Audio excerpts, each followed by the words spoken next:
My name is Amy. My student number is 1. The title is 10 Ways to Have a Better Conversation. I'm a freshman at NCUE. The name of the speaker is Celeste Headlee.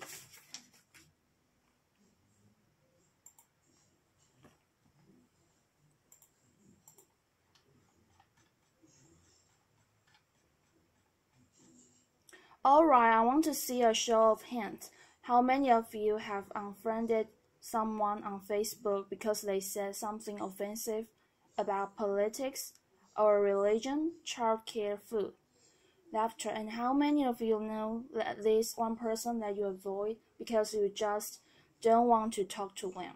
Laughter. It used to be that in order to have a polite conversation, we just had to follow the advice of Henry Higgins in My Fair Lady, stick to the weather and your health. But these days, with climate change and anti-vaccine, those subjects, laughter, are not safe either. So this world that we live in, this world in which every conversation has the potential to devolve into an argument, where our politicians can't speak to one another, and where even the most trivial of issues have someone fighting both passionately for it and against it.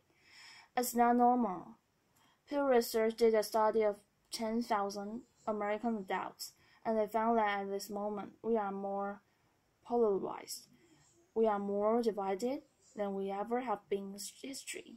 We're less likely to compromise, which means we're not listening to each other, and we make decisions about where to live, who to marry, and even who our friends are going to be, based on what we already believe.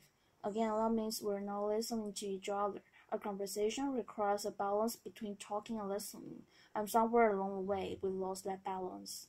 Now, part of this is due to technology, the smartphones that you all either have in your hands or close enough that you could grab them really quickly. According to Pew Research, about a third of American teenagers send more than 100 texts a day, and many of them, most of them, are more likely to text their friends than are talk to them face to face. There's the great piece in the Atlantic. It was written by a high school teacher named Paul Brownwell, and gave his kids a communication project. He wanted to teach them how to speak on a specific subject without using notes. And he said this: I came to realize that conversational competence might be the single most overlooked skill we fail to teach. Kids spend hours each day engaging with ideas and each other through screens, but rarely do they have an opportunity to hone their interpersonal communicational skills. It might sound like a funny question, but we have to ask ourselves, is there any 21st century skill more important than being able to sustain coherent, confident conversation? Now I make my living talking to people. Nobel Prize winners, truck drivers, billionaires, kindergarten teachers, heads of state, plumbers. I talk to people that I like. I talk to people that I don't like. I talk to some people that I disagree with deeply on a personal level, but I still have a great conversation with them. So I like to spend the next 10 minutes or so teaching you how to talk and how to listen. Many of you have already heard a lot of advice on this. Things like look the person in the eye. Think of interesting topics to discuss in advance. Look, nod, and smile to show that you pay attention. Repeat back what you just heard or summarize it. So I want you to forget all of that. It is crap.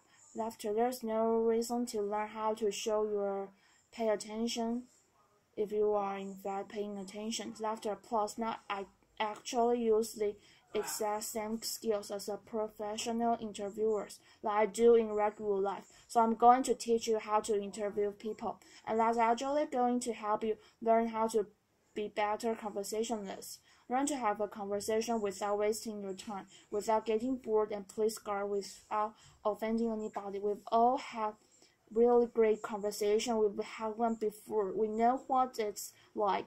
The kind of conversation where you walk away feel engaged and inspired, or where you feel like you made a real connection or you've been perfectly understood. There is no reason why most of your interactions can't be like that. So I have 10 basic rules. I'm going to walk you through all of them, but honestly, if you just choose one of them and master it, you already enjoy better conversation. Number 1, don't multitask. And I don't mean you just set down your cell phone or your tablet or your car keys or whatever is in your hand. I mean be present. Be in the moment. Don't think about your argument you had with your boss. Don't think about what you're going to have for dinner. If you want to get out of the conversation, get out of the conversation, but don't be half in it and half out of it. Number 2, don't pontificate. If you want to state your opinion without any opportunity for response or argument or pushback or growth, write a blog. Laughter. Now there's a really good reason why you don't allow pundits on your show, because they're really boring. If they're conservative, they're going to hate Obama and food stamps and abortion. If they're liberal, they're going to hate big banks and oil corporations and Dick Cheney. Totally predictable, and you don't want to be like that. You need to enter every conversation assuming that you have something to learn. The film therapist M. Scott Peck said that true listening requires a setting aside of oneself, and sometimes that means setting aside your personal opinion. He said that sensing this acceptance, the speaker will become less and less vulnerable and more likely to open up the inner recesses of his or her mind to the listener. Again, assume that you have something to learn.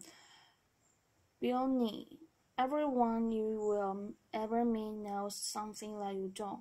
I put it this way. Everybody is an expert in something. Number 3, use open-ended questions. In this case, take a cue from journalists.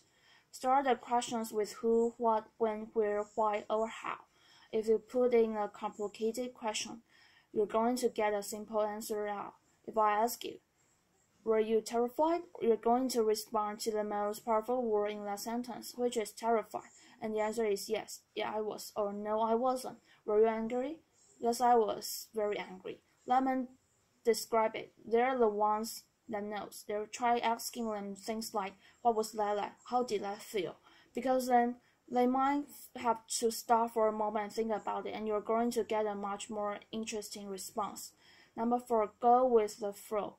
That means thoughts will come into your mind and you need to let them go out of your mind. We've heard interviews over in which a guest is talking for several minutes and then the host comes back in and asks a question which seems like it comes out of nowhere or it's already been answered. That means the host probably stopped listening 2 minutes ago because he thought of this really clever question and he was just bound and determined to say that.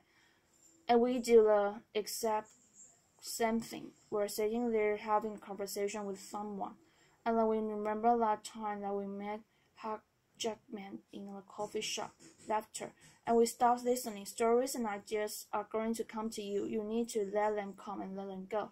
Number 5, if you don't know, say that you don't know. And now people on the radio, especially on NPR, are much more aware that they're going on the record, and so they're more careful about what they claim to be an expert in and what they claim to know for sure. Do that. Err on the side of caution. Talk should not be cheap. Number 6, don't equate your experience with theirs. If you're talking about having lost a family member, don't start talking about the time you lost a family member. If they're talking about the trouble they're having at work, don't tell them about how much you hate your job. It's not the same. It's never the same. All experiences are individual, and more importantly, it is not about you. You don't need to take a moment to prove how amazing you are or how much you've suffered.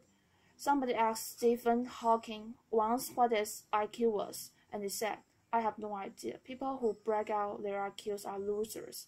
Laughter. Conversations are not a promotional opportunity. Number 7, try not to repeat yourself. It's condescending.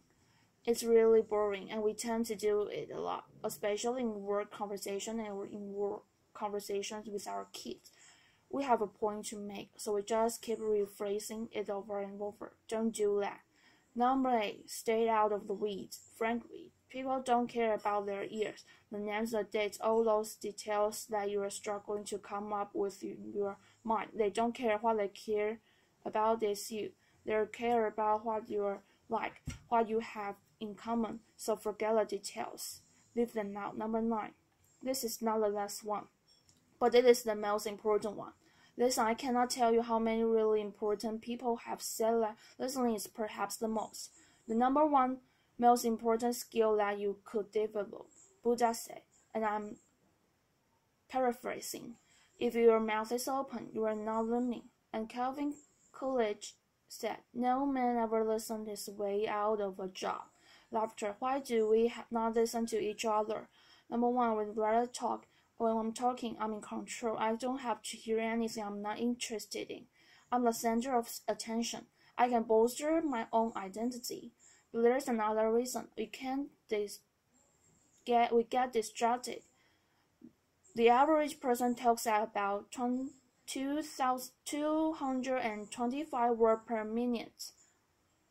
But we can listen at up to 500 words per minute. So our minds are filling those other 2,075 words.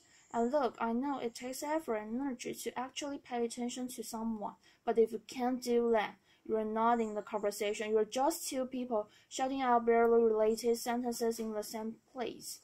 Later, you have to listen to one another. Stephen Covey said it very beautifully. He said most of us don't listen with the intent to understand. We listen with the intent to reply.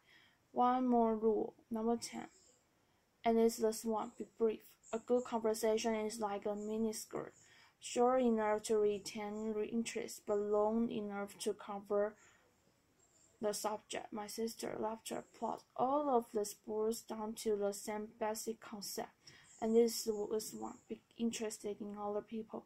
You know, I grew up with a very famous grandfather, and after they would leave, my mother would come over to us and she'd say, do you know who that was? She was the runner-up to Miss America. He was the mayor of Sacramento. She won a Pulitzer Prize. He's a Russian ballet dancer.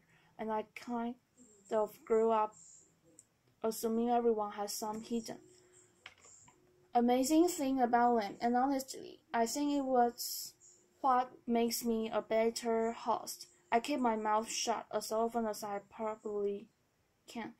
I keep my mind open. I'm always prepared to be amazed, and I'm never disappointed.